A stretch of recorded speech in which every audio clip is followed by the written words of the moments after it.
Hello, FFE. It is Tuesday and we are ready to rock and roll in here. I'm a little bit late today because the Amazon man just turned up with my book delivery. It's really exciting. I don't know whether anybody knows, but I actually read a book a day, so I end up buying an awful lot of books from Amazon. I'm like their best customer.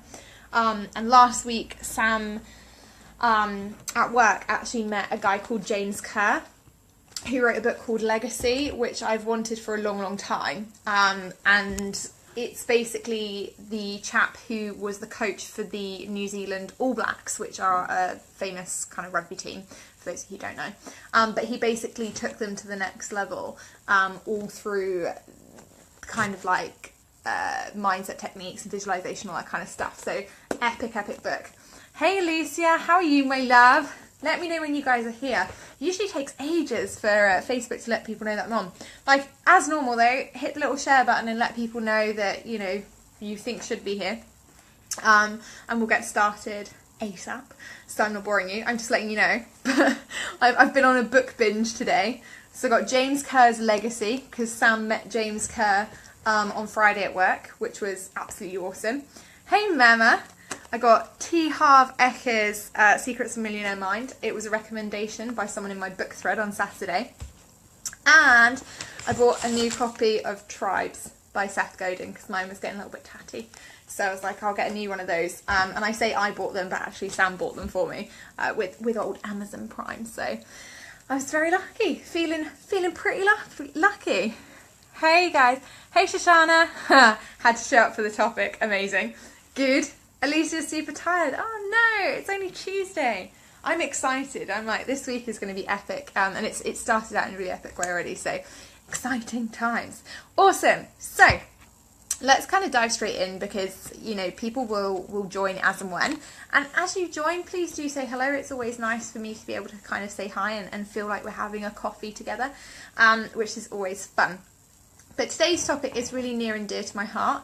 Hey Patsy, because it's something really simple. And when I was thinking about what I wanted to do this week and what my trainings were going to be on, hey Suze, when I was thinking about what my trainings were going to be on this week, I was kind of like, I'm not really sure whether I want to go down this route because it is so simple. It's something so simple that you can improve and that you can make money straight away. And then I was like, but actually, you know, the whole premise of me and my business is that I want to give you the good stuff so you can go out, you can do it, and you can actually make big things happen. I'm getting a bit tired of gurus kind of saying to people, oh, I'm going to give you the what and not the how. Hey Lorraine. Too busy chatting to Jen and Laura. I love that. People connecting. That's always good. So today's training is about how to make more money immediately in your business. And there's nothing false about this. And I kind of am going to really stress that from the beginning. There's nothing false about this. It's very simple. It's the easiest strategy that you can possibly use to make more sales in your business. And because of that, we actually hear it a lot. And so people are telling us that we need to be doing this one thing all the time, and we never do because there are lots of reasons, and I'll go into those later on. But there are lots of reasons that we don't do this really simple thing. But actually, we should be paying more attention to it. And the interesting thing for me is that my business is automated, right? The majority of my business is automated. Hey, Jen. And so people think that this one strategy isn't important to me, but it actually is. And this strategy is important to anybody who genuinely cares about who they work with, particularly if you're working one-on-one with people. Now, I don't work one-on-one anymore long term. I do intensives only, but even then, I still want to respect, you know, and love the people that I'm working with, and I want to know that they're selling with integrity. So this is really important for me. Hey Laura, you're welcome. We're just keeping you company. We love it. So what is the strategy? And I feel like there should be some kind of drum roll, or it should be really exciting. It's not going to be, because you'll have heard this, I guarantee, a million times before. The number one thing that you need to be doing if you want to make more money in your business and you're not making it right now is getting on the phone. That was my mic drop impression. I'm basically Barack Obama, except not as cool. Getting on the phone is really important. I love it. Sam just did this amazing testimonial for me on Instagram in a high-pitched voice. It was epic. The reason that getting on the phone is so important with people, and I'm going to clarify this, right? I'm not talking about cold calling. Cold calling is completely different, and it's, you know, in an industry when you're trying to genuinely connect with people and you want to work one-on-one with people, it's not going to be as helpful. If you're working with companies, it is going to be massively helpful. But getting on the phone with people in the online world, crazy as it seems, is actually the best way for you to get more clients. And if you're not doing it, then you are missing out. And I've hedged around this for like the last 3 years, because people are like, but Jess, I don't want to get on the phone, or, you know, I don't want to book in calls, I just want people to sign up for my stuff.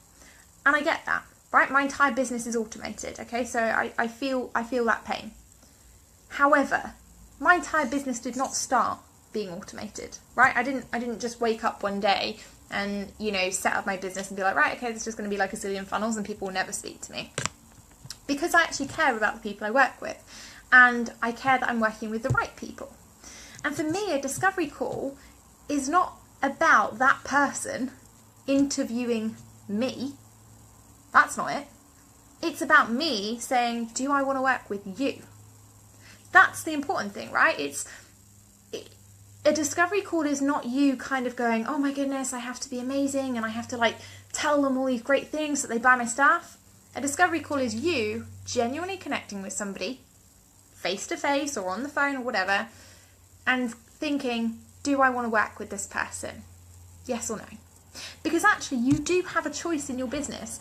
And I know that sounds awful, especially, you know, when people are like, oh, but I'm not making money and stuff.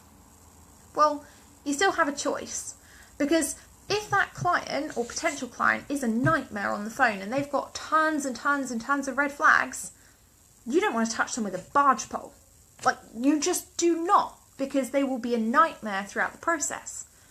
But if you connect with someone on the phone and you can really understand, what are their objections? What reassurance do they need? What do they need to know about your programs or you as a person that will help them make the right decision for them? You're going to be more likely to actually make sales, particularly high ticket sales, right? I love it. Sam, she's telling the truth, ladies. I did 5 figures in January. Exactly, by getting on the phone. And this is the thing. You know, I totally believe in funnels. I have, 27 funnels running in my business right now. And that is where the majority of my income comes from.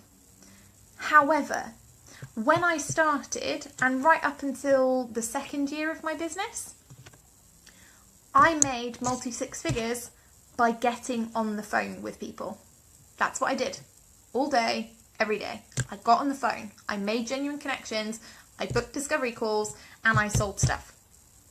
And so when we're talking about like long, complicated sales strategies and you've got to have a 7-point system for this and a 10 checklist guide for that particular call, that's all crap. You need to get on the phone with people, build relationships, be human, and sell effectively, right? There is no trick.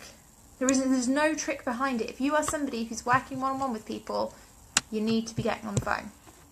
Okay? So I can't stress it enough. If you're somebody who is worried about getting on the phone, download my free Supersize Your Sales Guide. That literally gives you ways to get on the phone with people and feel relaxed and make the pitch and make it easy, and it's free, right? But you need to be getting on the phone, because what I'm seeing right now is everybody's doing this, I'm going to give these really long value posts that, hide like the fact that my Facebook group's at the bottom, or that I've snuck in my business page or something like that. People aren't going to buy. They're not going to just go and hop over to your business page, scroll all the way down to find your latest offer. They just want to talk to you. And that's as simple as I can make it, and that's why when I was like looking at the topics this week, and I was thinking, what do I really want to teach? And I thought this might be too simple. And now I'm saying it, I'm like, yeah, it is really simple, but it's the most effective. Okay, so that really is it, ladies. It's all about keeping it simple, booking discovery calls, having conversations, building relationships, and selling. Where do you get the free guide? Do I have it from doing the course? You might have the free guide. I'm not sure. It's not something I've put in a course. It's a free guide. It's called Supersize Your Sales. I can grab the link and I can put it in the comments for anybody that wants it afterwards. So if you want the guide, let me know and I'll pop it in the comments for the live. But are there any questions on this? Does anybody have any questions about getting on the phone and about pitching on the phone? Because, you know, I'm seeing lots of like, oh, sales is really complicated, you know, selling is really sleazy, etc., etc. And I'm like, it doesn't have to be like that. You know, remember when we've talked about it and we've talked about the fact that all you need to do is attract the right people, pre-sell them, and then once they're on the phone, they're there to buy. It's then a conversation about, can I make the price work? Can I make the timing work? Having a quick sense check, right? Suze, no problem. I will get you guys the guide, not a problem at all. Like Rebecca Bolton said earlier today, if I'm getting on the phone with you, I'm ready to buy. Exactly. You know, and that's a case of the sales process being done really, really well. Attract, pre-sell, close. And I know that people have got different kind of, you know, people feel differently about closing clients or landing clients. To be honest, you know, I think of every sales call as somebody making an empowered decision.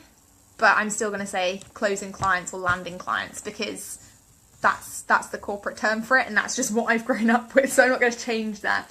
It doesn't mean I value those people any less or that I kind of think about the dollar signs. It's because, you know, I'm about, right, well, this is what happened. The stage of the process, attract, pre-sell, close. Shoshana, I feel really good about sales these days because I realise I'm doing people a disservice by not offering to help them. Exactly. And that's the thing, you know, you are effectively, and we've used this analogy before, right? You're letting them drown. You're just watching them sink into their own kind of like puddle of, oh my goodness, I don't know what I'm doing. And you're just like, okay, cool, go suffer over there, right? Alicia, my thing isn't really the call, but it's how do I get there? This is my burning question. So how do you book discovery calls? Is that what you mean, Alicia? How can you book more discovery calls?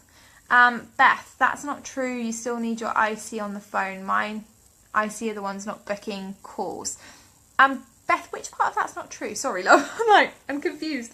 But yeah, exactly. So if your ideal clients aren't booking calls, like let's look at how we can book more discovery calls. Suze, I do get on the phone and genuinely talk to people, but then for whatever reason I don't end up closing, and I don't do too well with overcoming objections, but practice makes you better. So I totally agree with that. And I was saying to somebody earlier today, I used to practice sales calls on Sam all the time, and in fact I still do. Every so often I'll be like, run me through some objections, and he'll like shout some at me from the kitchen and I'll answer them. And the thing is, a sales call, you know, a discovery call is a really, really important part of the process. And I find that there are a couple of common mistakes, and the Supersize Your Sales Guide will help you with this, but there are a couple of mistakes that people make most often when it comes to discovery calls. The biggest one is that they coach on the call. Now, I'm not a fan of that. It's not because I don't believe in giving people value. It's not because I don't want them to have a great experience. It's because I believe that you have no right to coach them at that point. And actually you could damage them. Because if you go half into a coaching call and you give them like half a strategy because that's all the time that you have, they feel like their pain is temporarily removed. So they don't want to buy because they're like, oh no, I feel great now. And then they go off and 2 or 3 days later, they're like, oh, I feel crap again. And I just spoke to so-and-so, or I just spoke to Jess, and she didn't make me feel any better, so I'm not going to go back. Okay, so that's big mistake number one, is that people coach on the calls. And it's a silly thing to do. You don't have the right to. You actually end up leaving them in more pain. And that's not cool. So that's the first big mistake. The second big mistake I see is that people don't make the pitch. So on the discovery call, they'll have this great conversation about what that person's looking to do and the problems they've experienced and all that kind of stuff. And then there'll be this like awkward silence at the end where that person is like, so this has been great. And you're like, yeah, it really has. so I'll just like send you an email in a couple of days or something, and inside you're like crying because you're like, but this client is ideal and they're amazing, and you're just like, so yeah, okay, I'll send you an email, bye from me then, bye. And it all goes to pot because you're like, why did I not say that I had something for sale? Why did I not talk about, something that really would have helped them? So that's the second biggest mistake I see, is that people don't pitch. They don't, they don't bring up what they actually have for sale because people don't want to talk about the money. They don't want to have the money conversation. Okay, so that's the second thing. Then you have the objections, right? Now, objections is something that come up and there are two ways of thinking about objections. I don't think of them as objections. I think of them as people wanting reassurance. Because generally, if somebody's coming to you with an objection, there are only a couple that actually exist. Okay, and there was a study about this a few years ago from a sales, like a sales union body. They basically did this study, and they said there are only ever 12 objections. Okay, there are only ever 12 objections that ever come up, and variations of those. So basically you've got the I don't have the money, I want to talk to my partner, I need to think about it, can you send me an email follow-up, I'm talking to other people. There were 12 of those, right? And what they established was that out of those 12, only 2 were actually real objections. Okay, so only 2 of them were going to stop people actually purchasing. And the 2 of them that would stop people purchasing was if they genuinely did not have the money, then that was obviously going to stop them purchasing. And I have to talk to my spouse, right? Now, the talk to my spouse, I make big financial decisions and I make them with Sam. And there are some things I make with Sam, and there are some things I'm like, I'm just going to go and do that because that's what I'm going to go do. And he does the same. So there are some things that obviously, you do have to take the time to think about. And again, with the money one, it's not often the money that is the problem. It's that they haven't got the reassurance they need about the results that they're going to get, or that they can actually do it, so they don't have the self-belief, or that they don't know that you can help them do it. And that basically, the study itself basically said that every objection, bar those 2 in very, very certain circumstances, i.e. when they're actually real objections and they're not them questioning their self-belief or wanting more time to think about it or haven't built up the trust in you yet, are actually not counted on a sales call. They're counted before the sales call, which is why I'm always talking to people and yammering on and on and on about you must attract the right people, you must pre-sell them, and then on the sales call, you're not going to have as many objections, because the sales call then becomes a case of, I want to work with you, how can we make this happen, right? So when you're handling objections, the best way to do it is be empathetic. So empathize. I completely understand, completely get, completely get why you're feeling that way, or I completely understand, I've been in that situation myself, or, I know that this is a big decision, big financial investment, etc., etc., etc. Then you actually qualify the problem. Look, is this the real reason that you're not buying? If money wasn't an issue, would you purchase today? Or is it that you actually have other questions that I need to answer, or is there other reassurances that I can give you that you need in order to make this decision? And then it is give them an opportunity to make the decision themselves. So say, look, now that we've gone through this, now that we've kind of gone back and I've answered some more of your questions, how do you feel now? So the trick is not to try and bulldoze them with, oh, you don't have the money, sell your car and you will. It's empathize with them, help them find a solution, empathize with them, identify and qualify whether it's a real problem, help them find a solution, let them make the decision, right? That's how I would deal with objections. Okay, what have I missed? Sorry guys, I was like, there's loads of comments.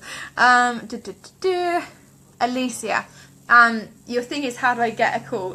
Do I book a call a day?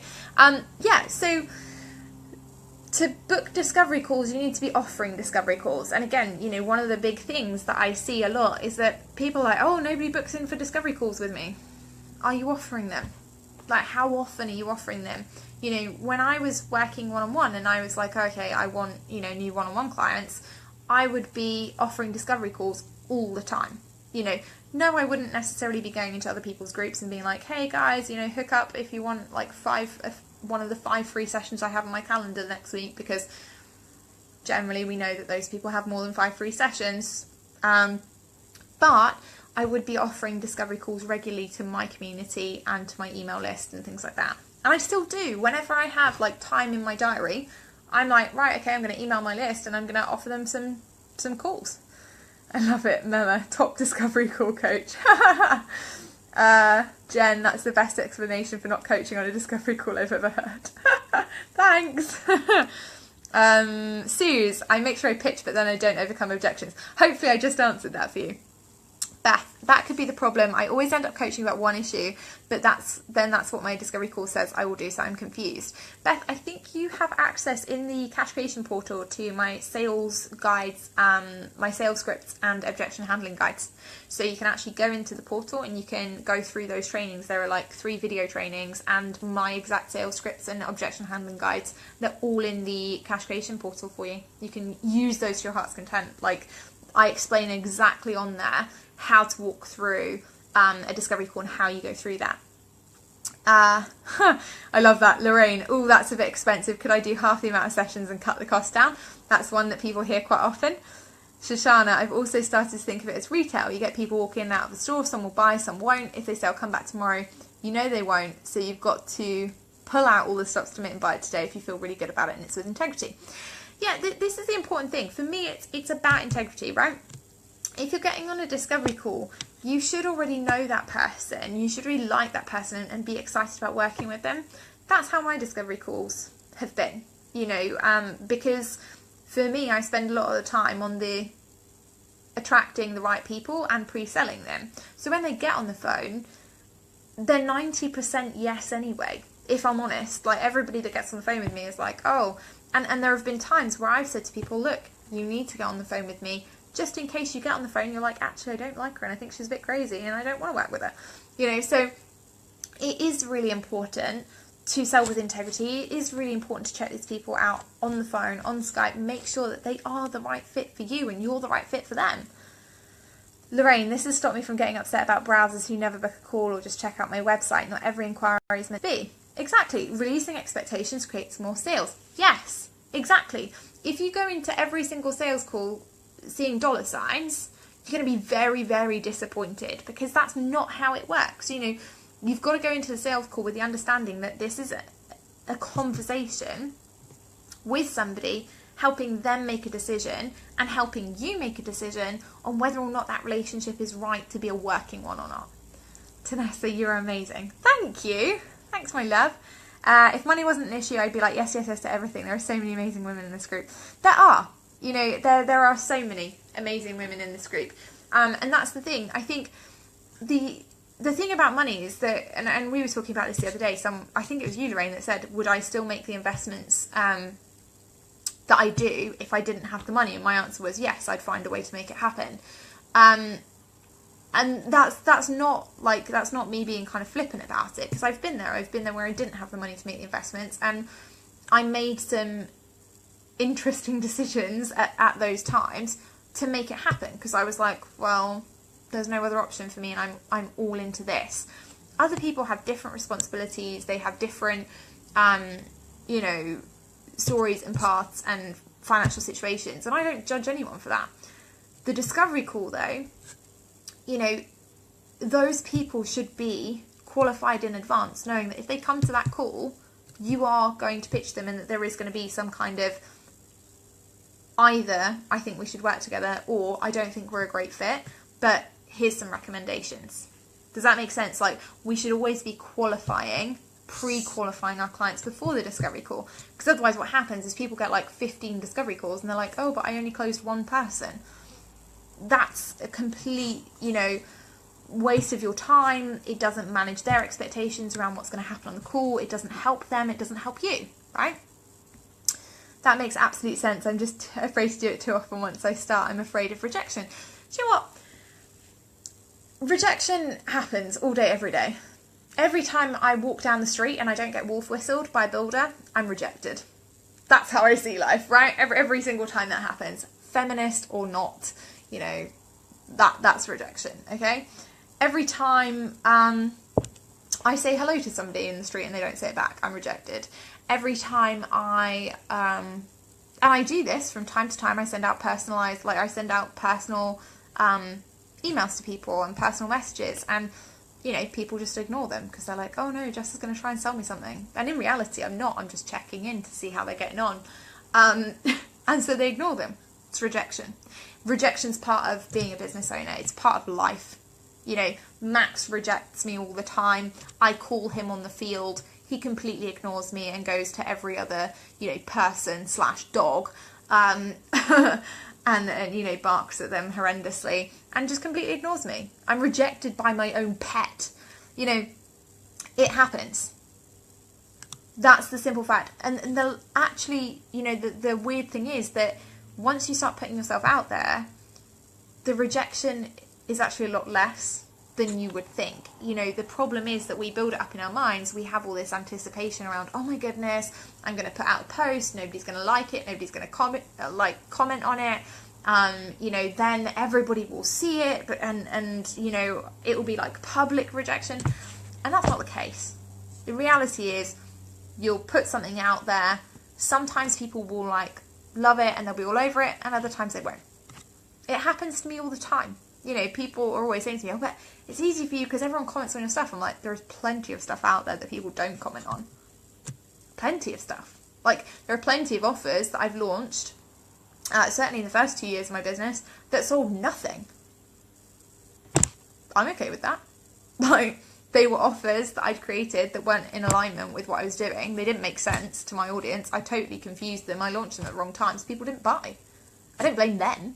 Like, they weren't rejecting me. I made poor decisions. And as a result of those poor decisions, I learned.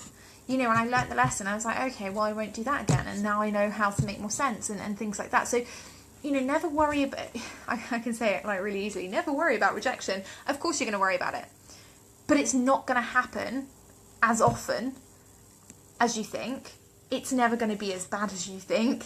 And in all reality, if you get rejected 3 times in order to get 2 clients, what's the problem?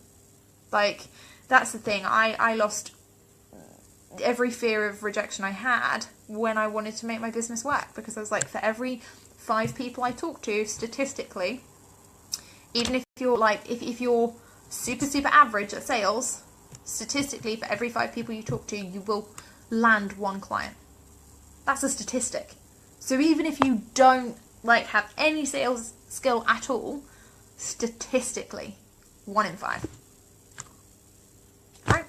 Don't worry.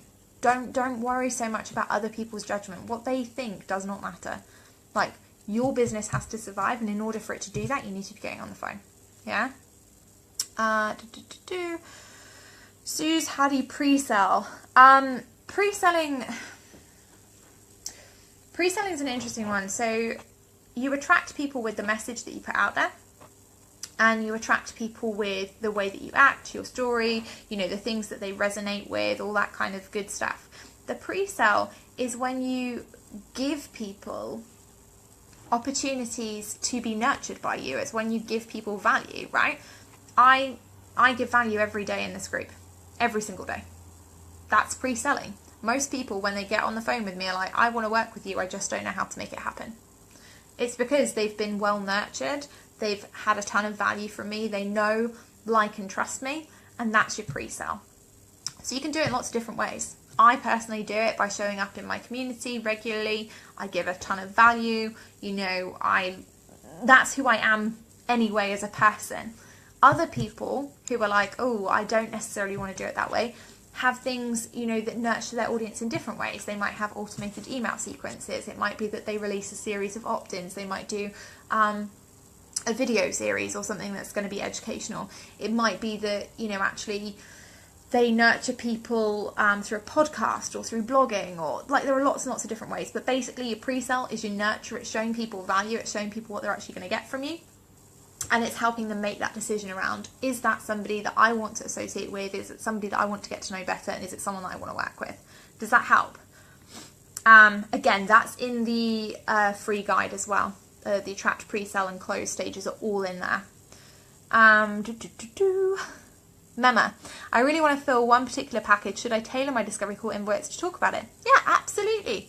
Why not? Like, I totally would. I'd be like, look, I would love to. And again, if you go into Cash Creation, there are templates that I've used for that exact thing. Get a wolf whistle notification. That would be amazing. I feel so good. Hey, Vidya. Cassie. Oh, hey, Cassie. How are you, my lovely? Technically, we say no to things on a regular basis all the time, so you're either rejecting or being rejected at some point or another in your life. Releasing the expectations of both sides is your freedom. I love that. Exactly. It's exactly that. You know, let it go. You know, what's the worst thing that can happen? If somebody says no to you on a sales call, the sky is not going to fall in. You're just going to be like, oh, okay, cool. And maybe for like 10 seconds it's going to burn because it's your business and it's your baby, and you're going to be like, oh, well, that person is just mean. That's cool. And then you get back up and you book another sales call and that person says yes. And you're like, oh my God, they're the best client ever. And the fact that that person said no to me means that this person is the most epic person ever. And they're going to love me and we're going to have this great experience. Right? Being an entrepreneur, roller coaster. You're going to have that all the time. So let it go. You know, don't go into a discovery call being like, oh my goodness, you know, I'm going to land this and this person's going to pay me $3,000. Go into it being like, look, I'm going to help this person make an informed decision about what they really need to do next. And I'm going to make an informed decision about whether I want to be the person that helps them take that step. That's it. I have to book 5 discovery calls a week. Let's go, universe. Yay! I love it. Mem, I can barely remember my own name on the phone sometimes. Yeah, I have that problem. You're so welcome, Suze. But like I say, guys, you know, it's a really simple one, but genuinely it will be a game changer for your business. You know, and I know that we hear it all the time, and I know that getting on the phone is scary, and I know that people are like, oh, well, you know, I don't want to book discovery calls because it's bait and switch and blah, blah, blah, blah, blah. But honestly, it doesn't have to be like that. It really doesn't. You know, and I hate it when I see that people are like, oh, well, you know, I really struggle with discovery calls, because there are so many resources out there for them. You know, I've got the free Supersize Your Sales guide. You can go and look at that. I have my exact sales scripts and objection handling guides. People can grab copies of those. You know, you can go on YouTube and you can watch like a ton of videos about how to, you know, run an effective sales call. You can do what I do. I practice with Sam. I practice in the mirror. Back when I started my corporate job and I was cold calling all the time, which involves a lot of rejection and objection handling, I would practice non-stop. You know, I would literally record all the objections that I could think of on my phone, and I would play them back to myself, and I would answer off every single one every day. So, you know, sales isn't, it's not like something you're born with. It's not, you know, it's not like I woke up and, you know, or I was born and I was like 4 years old and suddenly I was great at selling, you know, technology. It's that, you know, I practiced day after day after day, week after week after week, and I honed my skills so that eventually I could start putting these things on automation. So eventually I didn't have to talk to people, you know, that I didn't have to get them on the phone, that actually I could make my funnel nurture people and make them feel really good without me having to do the work all the time. Does that make sense? Lorraine, when you say get on the phone, do you actually do most of your calls via Skype or other video calling? I do most of mine on Zoom, if I'm honest. Skype for me is always really clunky, and I think Skype maybe hates me. Because it always seems to cut out and the sound's always a bit dodgy. So I use Zoom, and I highly recommend it, especially if you're somebody who tends to get into like really long discovery calls, and your discovery calls are supposed to be 30 minutes and then suddenly they're like an hour and a half and there's no real progress on whether that person's coming to a decision or whether they're not. So you need to kind of get on Zoom. The maximum that you can do on that on a free account is 40 minutes. So you know that you, at that point, it's time to make a decision. or not. Skype breaks my shit. Yeah, Skype is just not, it's not that user friendly. It really isn't. Like, I don't know. It used to be great. I used to love Skype, but right now I'm like, Skype, we kind of need to work things out, guys. But yeah, so if you're not booking discovery calls, please go do so. And if you're finding it difficult to book discovery calls, think about, A, am I offering them? Am I offering them regularly enough that people want to that want to kind of go in for them? B, am I actually putting it in front of an audience? You know, I'm putting it in front of an audience. Do I have enough traffic that when I'm offering discovery calls, there are going to be people that want to take it up? And C, is my message right? You know, am I telling people what kind of value they're going to get from a discovery call with me? Am I making it clear why they need to book one? If you're just doing one-to-one calls, then Zoom is free. I think it's only free for 40 minutes. I seem to recall that being the case with it, but it might have changed. But yeah, I think if you're on Zoom, one-on-one or with like a group of people, it's a 40-minute limit. So I don't know, it might have changed. Skype needs to have a word with itself. Yeah, it does. But yeah, so if you have any questions or anything, you've got it free. Maybe it's changed. I don't know. I have the I think it's $14 a month, $15 a month plan just for that. Facebook Messenger, yeah, you could use that as a tool. Absolutely. Unlimited for one-to-one, but if it's 3 people, then it's 40 minutes. In that case, guys, you should all be going and getting Zoom for free. You know, there's nothing to stop you doing discovery calls really well. Just go and get Zoom, you know, and do them and practice them regularly. Offer them regularly, practice them regularly, sell regularly. That's it. Mema, yeah, 40 minutes is free. I used the wrong account this morning and it kept cutting out every 40 minutes on a 2-hour call. Ooh. Yeah, that's not what you want. I think it's going to depend on probably when you signed up for your Zoom account. If you signed up when, you know, before Zoom kind of brought in the new plans and policies, then maybe you still get unlimited one-to-one. But if you signed up after, then it might be that it's 40 minutes. I don't know. But I do love Zoom, so yeah. Are there any other questions on discovery calls or booking discovery calls? I'm going to put the free Supersize Your Sales Guide link in because I think it's really useful. So if you haven't grabbed a copy of that, make sure you get a copy because it's really good. But other than that, please make sure that you are booking calls, because honestly, booking calls will change your business. And I know that, you know, there are a lot of people in here who want to do funnels, who want to automate all that good stuff. And I'm all over that. I'm a big fan of it. But it's like when we talked about it a couple of weeks ago. Do what you need to do for where you are right now. If you are somebody who does not book or who does not make money consistently, so you're not making between 5 and 10k a month consistently right now, you do not need automation and funnels. You need to be booking calls. That's my genuine, as a sales coach, honest opinion. You do not need to be automating your business until you are consistently making between 5 and 10k a month. What you need to do is have simple funnels in place to nurture people, and you need to be absolutely rocking your discovery calls. Once you're doing that and you're making between 5 and 10k a month consistently, that's when you can start to automate, because that's when you actually like know what works. Jen, I used to have a huge resistance, but once I nailed the pre-sale, I welcome them. Exactly. You know, and that's the thing. It becomes a lot easier when you're doing all of the parts, right? If you're attracting the right people, if you're pre-selling them, and then, you know, you're getting on the phone call, it's much easier. It's much simpler, and you're much more likely to get a yes. You totally helped me with the pre-sale and qualifying those calls. You're so welcome, my love. You know, you did all the hard work. And that's the thing. Like, Jen is somebody who worked with me one-on-one and did all the hard work. And now she's, you know, didn't you just do like 8.5k or an 8k month or something, Jen, last month? Yay, Katya's here. Hello, my love. But yeah, it's true, right? Do you think it's worth targeting the bigger groups like Entrepreneur Incubator for discovery calls, or perhaps on our own smaller groups? This is an interesting one. And there are two sides of this. When I started, way back when, I offered discovery calls in the Entrepreneur Incubator. And I did actually get discovery calls from the Entrepreneur Incubator.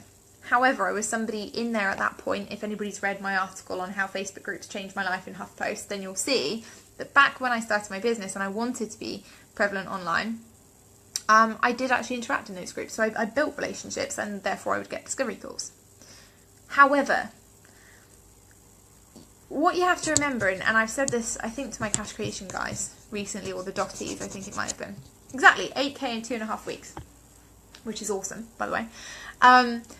But what I said to the Dotties, or the cash creation guys, or both recently, was you are going to have some groups which support you as an entrepreneur and as a business owner, or, you know, as somebody that's interested in horse riding or board games or food or whatever, and that support you in that. And then you're going to have some groups where your ideal clients are. And sometimes those groups are going to be similar, and sometimes those groups are going to be different. Okay? Now, remember that your own community is always going to be your warmer audience. So if you're somebody who doesn't want to build a community, you don't want to build a Facebook group, you don't want to build a LinkedIn community, you don't want to build an email list, and you just want to hang out in other people's Facebook groups and market that way, your business, and I'm going to, sorry in advance, it's not going to be popular, but your business is not going to be sustainable. Because people go into those groups wanting specific help or advice, and the majority of those people are going to want specific help or advice with the thing that group owner or that admin or whoever is offering. That's why they're there. They've joined the group for that purpose, to find out more about that topic. Now, there are groups out there that do it very differently. FFE, I'd like to think, is one of those groups, because I actively encourage community in here, and I actively encourage people to promote in here, and I actively encourage people to network in here and build relationships. And it's one of the reasons that I focus so much on that, because actually otherwise a lot of people who get clients in FFE, if they didn't build relationships, if they didn't network, if they didn't, promote whenever, they wouldn't.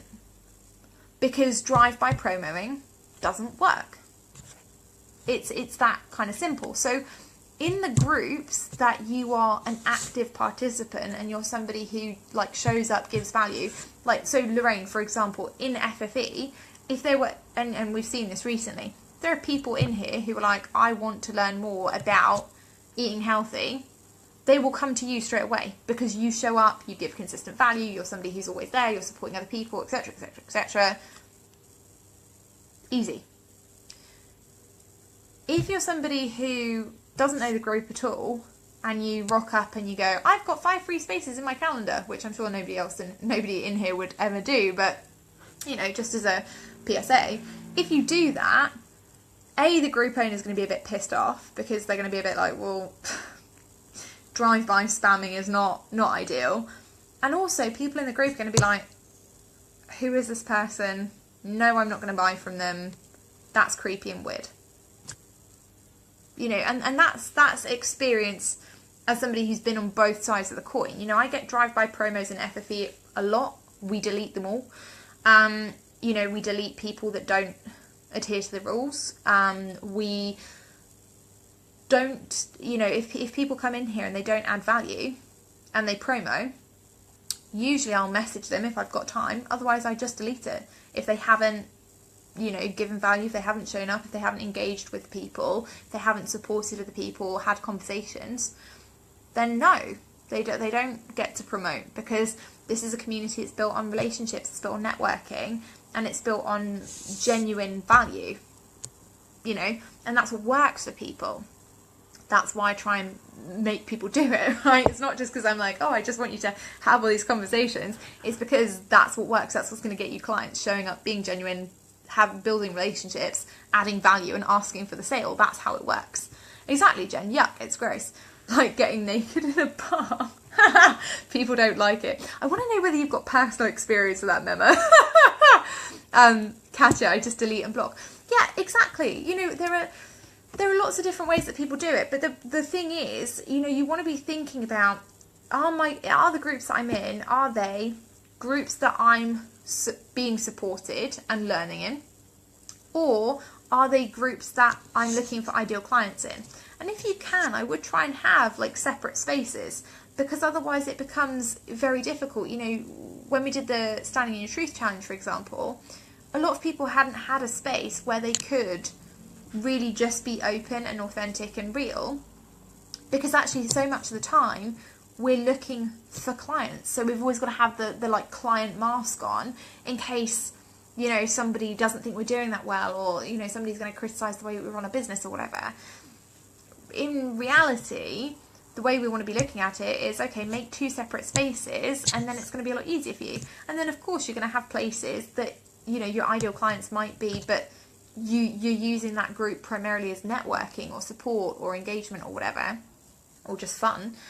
And so when, you know, when you're in there and you're delivering value, it's because you genuinely care, you know, and you're genuinely trying to support other people in the group, which is a lot of what we see in here. And that's actually where you do get the clients, you know. So I guess that's a long-winded answer, but it's all going to depend. If you've got a relationship with people in bigger groups, yeah, go for it. If you've been adding value, if you've been regularly engaging and doing all that good stuff, absolutely go for it, see what happens.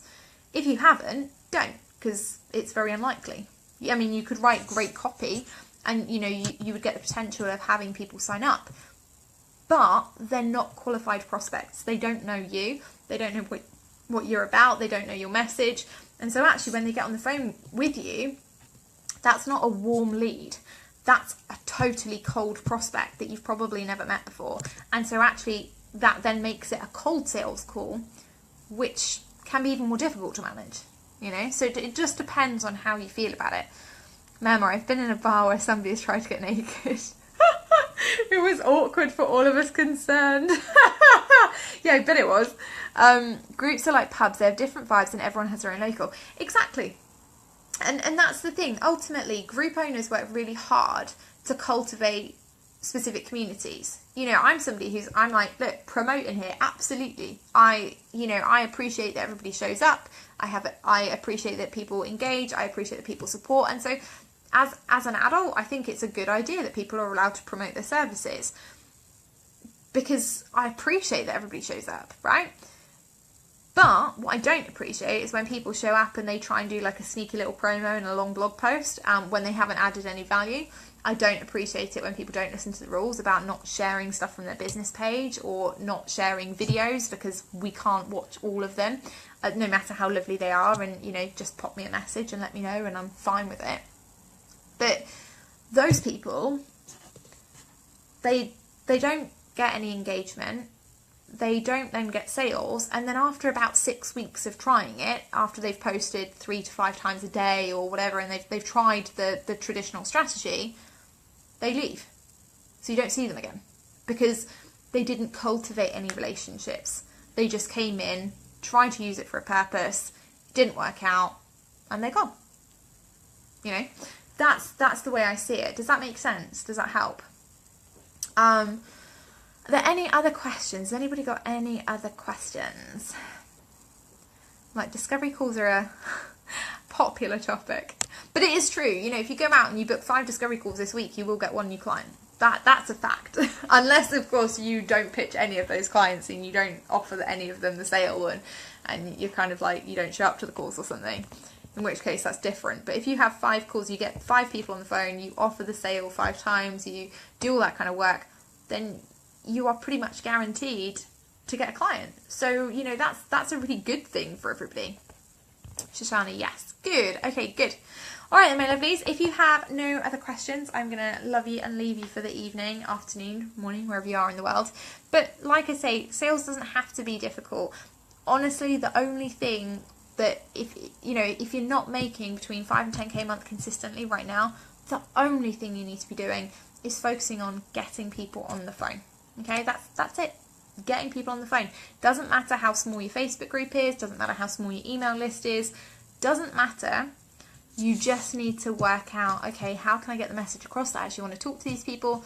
How can I show them that I'd love them to book in for a call? And then when you're on the call, you just have to rock it. That's it. Really, really is that simple. If anybody's got any questions or anything like that, just tag me in the post. You know, I'm always happy, Always happy to answer questions. I'll pop the free Super Social Sales Guide in here, and that does go through the attract, pre-sale and close phases of selling. So that should give you a really good overview of what you want to be doing to kind of get people into the stage where they want to be on your sales calls, they want to be interacting with you. And if anybody obviously does want to grab a copy of my sales scripts and objection handling guides, they are in there as well. So knock yourselves out with all of that. There are video trainings and stuff that you can go and watch, and you can kind of see me doing sales calls and get an idea of how you can be working on that. All right, but hopefully that's helpful. Tomorrow I will be back with more good stuff, and then on Thursday me and Sam are going to be live in the group together for the first ever time. I think it'll be the first ever time that Sam has actually used Facebook Live. We'll be using my phone because he won't have a clue how to use it, and he's not allowed in the group. So yeah, we will be here on Wednesday. I'll be here tomorrow at 5 o'clock UK, 12 noon EST, 11 AM CST, and the same time hopefully on Thursday with Sam as well. All right then, my lovelies, have a really, really good day, evening, afternoon, morning, wherever you are in the world, and I'll see you tomorrow.